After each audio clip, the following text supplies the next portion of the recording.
Comment faire en sorte que le menu qu'on a créé en haut, notre en-tête de site, reste en haut quand on défile la page? On appelle ça le sticky menu, le menu collant. C'est pas très beau les traductions en français pour ça, mais bon bref. Comment faire un menu collant? On va voir ça tout de suite avec bien sûr Elementor. C'est parti.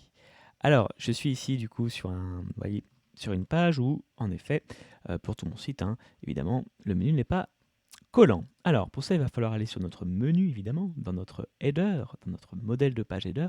Et ici, vous allez bien sélectionner l'en-tête, voilà.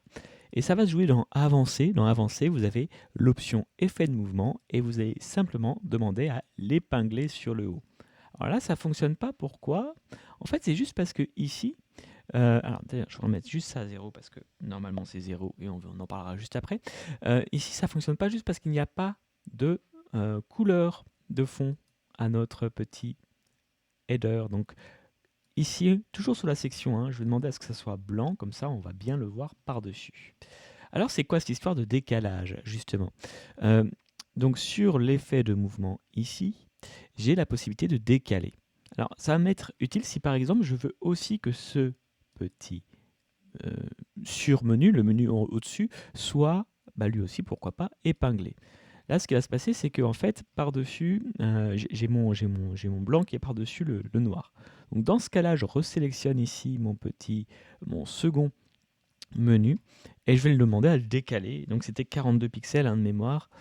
Voilà, et donc là, vous voyez, hein, j'ai les deux qui sont bien superposés à ma page. Je vous recommande pas spécialement de faire ça d'ailleurs, parce que il faut bien se rendre compte qu'en mobile, ça va faire beaucoup d'informations, vous voyez, et que du coup, j'ai même plus la place pour ma page. En plus, ça crée des petits bugs parce que c'est pas forcément le même décalage entre le mobile et la tablette.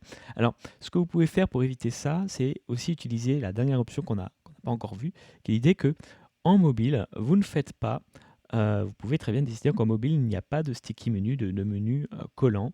D'ailleurs, pour les deux, si on va jusqu'au bout de la logique. Voilà, donc vous avez comme ça cette possibilité de vraiment gérer finement comment va s'afficher le menu en version collée selon les devices. Et voilà ce qu'on pouvait dire aujourd'hui concernant notre menu collant, le menu épinglé, hein. C'est plus joli épinglé d'ailleurs que collant, ce qu'elle nous a offert la traduction d'Elementor. J'espère que cette astuce vous a plu et je vous dis à très bientôt.